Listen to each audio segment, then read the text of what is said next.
Selamat siang semua teman-teman sekalian. Hari ini di pertemuan pertama kita akan mempelajari dari mata kuliah penulisan naskah PR. Untuk materi pertama kita akan mempelajari keahlian menulis public relation. Nah, nanti di sini kalian akan belajar bagaimana menulis ya untuk menjadi seorang PR yang baik, menulis seperti apa gitu. Nah, nanti di mata kuliah ini kita akan belajar menulis terdiri dari beberapa item yang akan dijadikan tugas. Nanti tugas kita untuk mata kuliah ini adalah media kit. Nah, nanti media kit ini terdiri dari penulisan press release, backgrounders ya, kemudian editorial, dan juga akan membuat brosur serta web folder. Pertama, untuk pertemuan pertama ini kita akan memahami pentingnya menulis bagi PR. Jadi seorang PR itu bukan hanya bisa berkomunikasi secara lisan, tapi PR itu harus bisa menulis juga secara baik.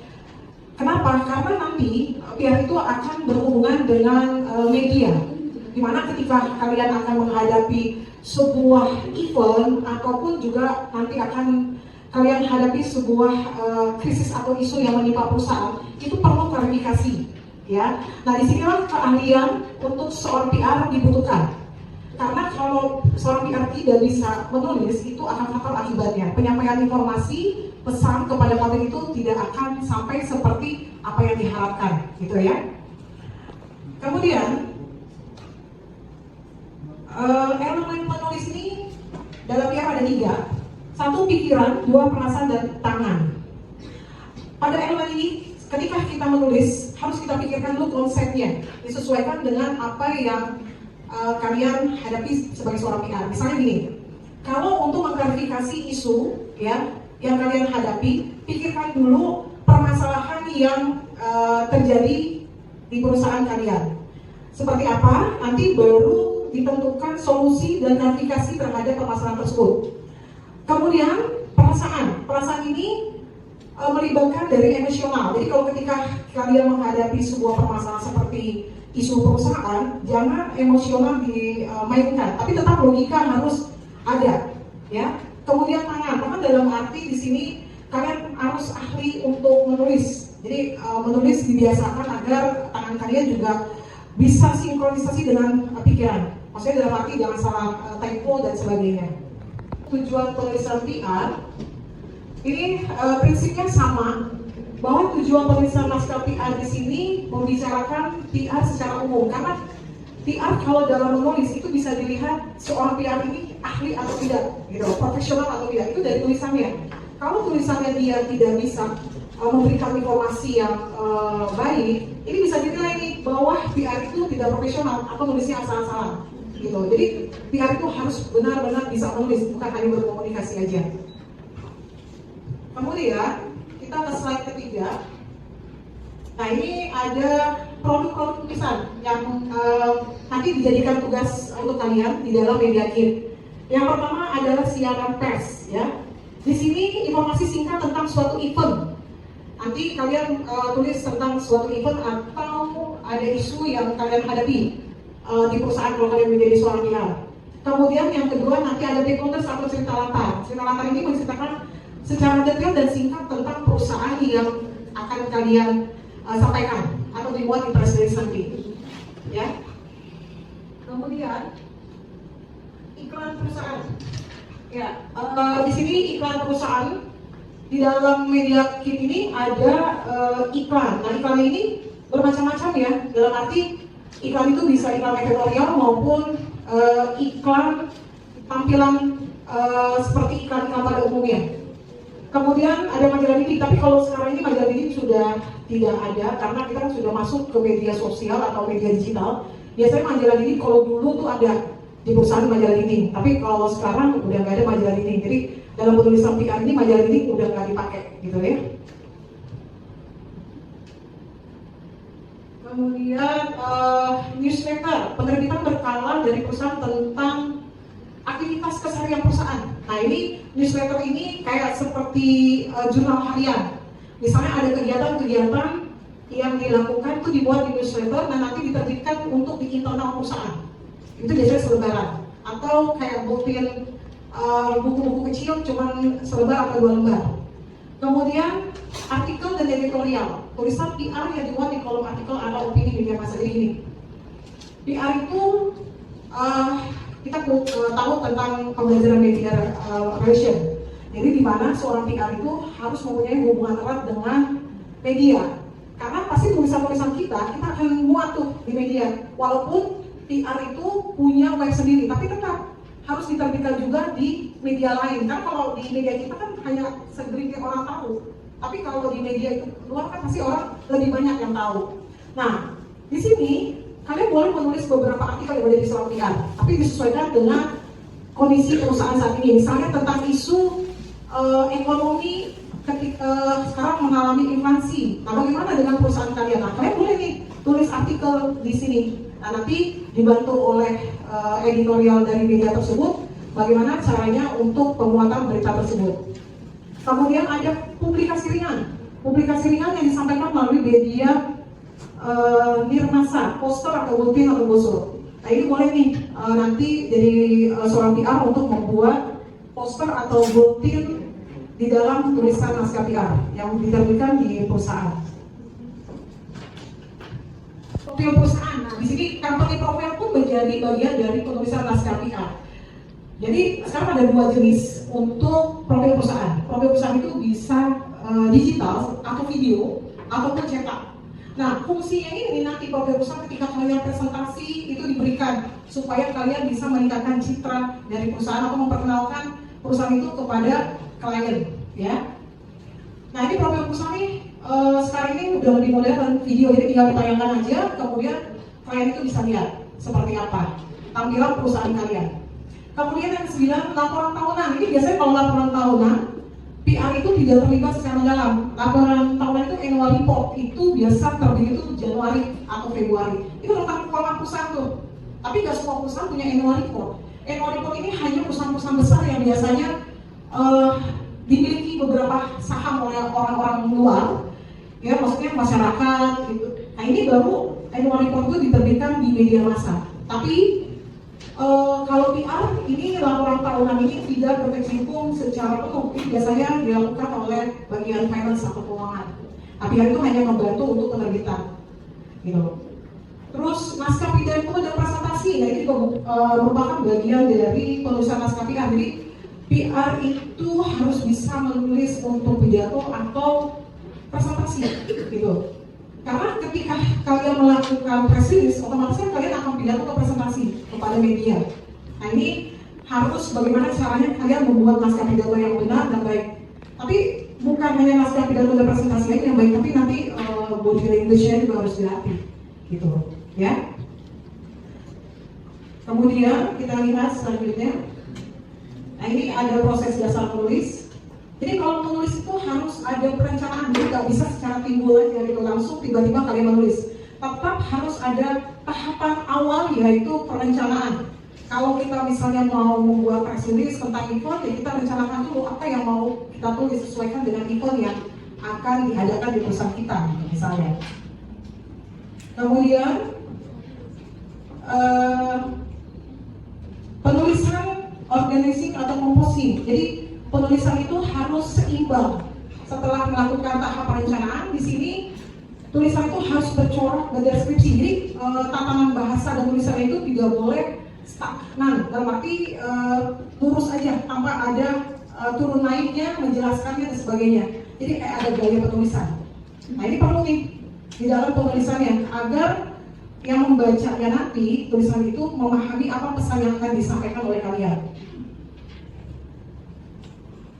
Yang terakhir adalah evaluasi. Dalam arti gini, kalau kalian sudah menulis semua, itu ada tahap editing, jadi pengecekan kembali tulisan tersebut. Jadi harus dilihat dulu, dievaluasi udah benar belum nih tulisannya. Kalau sudah, baru bisa diterbitkan. Jangan sampai nanti tergesa-gesa cepat-cepat gitu, kemudian langsung diterbitkan. Ternyata tulisan itu masih banyak kesalahan. Nah, ini fatal. Kalau tulisan sudah dipublikasikan, itu nggak bisa ditarik kembali. Nah, ini yang harus diperhatikan kalian sebagai PR kalau menulis. Jadi dibaca dulu, ini udah benar apa belum. Kalau memang sudah cek segala macam, boleh diterbitkan. Gitu, dipublikasikan.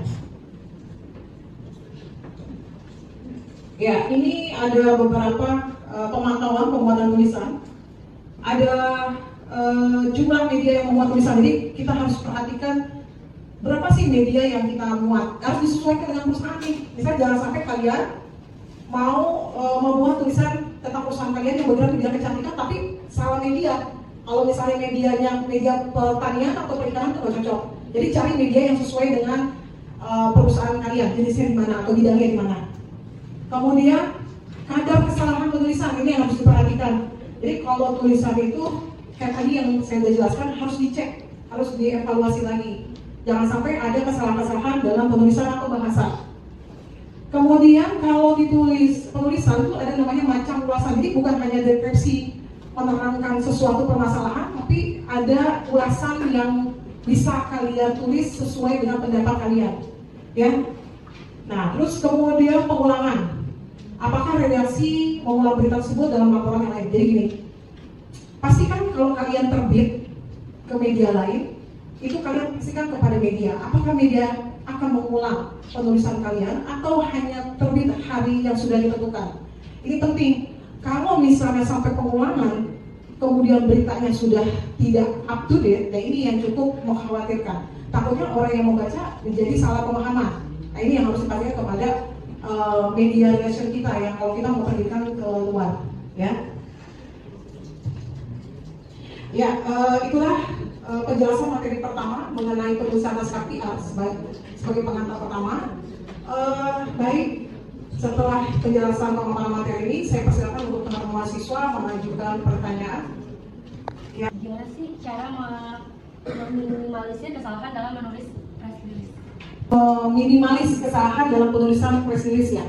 Jadi gini, untuk menulis press release perlu diperhatikan dulu permasalahan yang akan kalian hadapi saat ini. Misalnya kalau untuk event, nah event itu ditentukan dulu, makanya tadi saya ada bilang perencanaan. Nah, untuk meminimaliskan kesalahan dibutuhkan dulu perencanaan. Kalau misalnya mau nulis press release tentang event, kalian cek dulu tuh event itu mau diadakan di mana, tempatnya seperti apa, terus siapa aja dan apa aja dan seperti apa nanti event tersebut. Nah nanti kalian bikin kerangka dulu nih, kerangka untuk penulisan. Nah kalau dari kerangka penulisan itu sudah benar, baru dituangkan dideskripsikan ke press release. Nah press release sebelum terbit biasanya kalau di sebuah perusahaan tuh kita akan mengadakan rapat dulu. Ini yang mau kita buat press release ini tentang event misalnya. Bagaimana manajemen perusahaan, apakah sudah setuju dengan penulisan press release ini? Nah itu biasanya ada rapat. Kalau misalnya rapat memutuskan sudah oke, baru dipublishkan.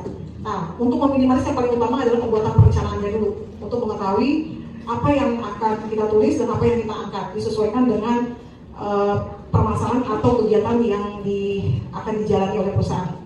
Ya, oke, jelas ya. Oke, satu lagi ya, Udi. Kita kan tadi ada advertising sama brosur ya Bu. Apabila kita itu eventnya adalah klarifikasi atau mengembalikan citra, perlu atau tidak ya Bu kita bikin advertorial dan brosur atau enggak usah hanya press release sama big product saja? Advertorial ya, terus ada brosur, ada big orders. Kalau untuk komplitnya itu semua item itu dibuat ya. Kalau event itu kan sebagai sarana promosi juga. Nah, maka diperlukanlah iklan advertorial, brosur, poster atau sebagainya yang berjenis iklan. Karena event produk terutama itu kan mempromosikan produk yang akan di launching tersebut. Nah, biasanya di Media Kit kalau ada acara di perusahaan-perusahaan launching itu biasanya kita tuh dapat satu paket kalau undangan baik dari pihak media maupun stakeholder. Nah, itu biasanya ada back folder yang terdiri dari Media Kit itu, ada brosur, ada stakeholders, ada advertorial dan sebagainya. Press release juga ada. Nah, ada souvenir juga. Tapi kalau misalnya menghadapi sebuah kasus, apalagi kasus yang cukup membuat citra perusahaan sedikit goncang atau permasalahan-permasalahan yang cukup serius, itu biasanya tidak perlu ada brosur atau iklan, tapi cukup dikuatkan di press release-nya.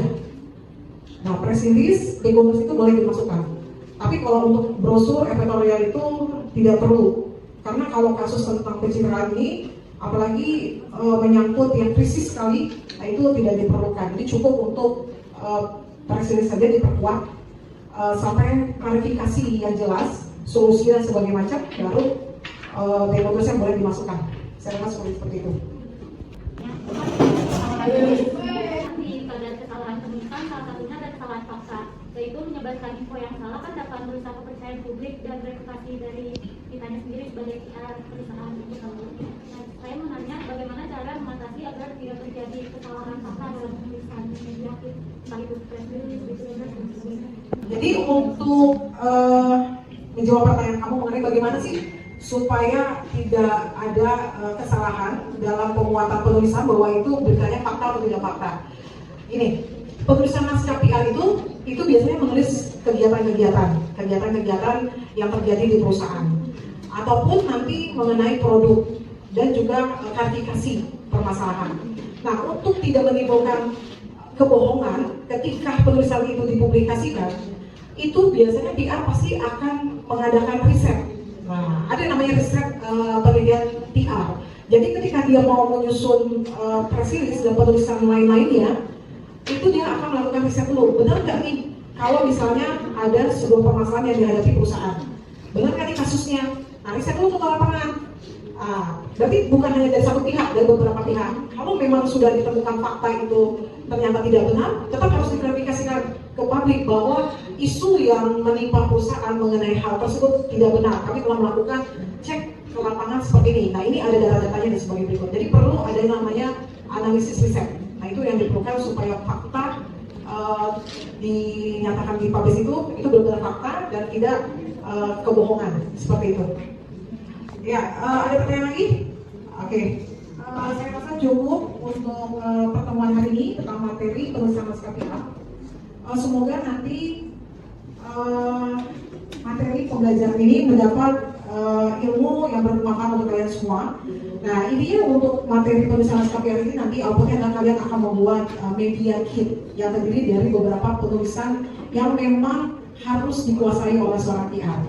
Oke, saya ucapkan terima kasih atas pembelajaran kita hari ini ya, diskusi dan juga pemaparan. Saya ucapkan terima kasih dan selamat sore semuanya. Sampai jumpa.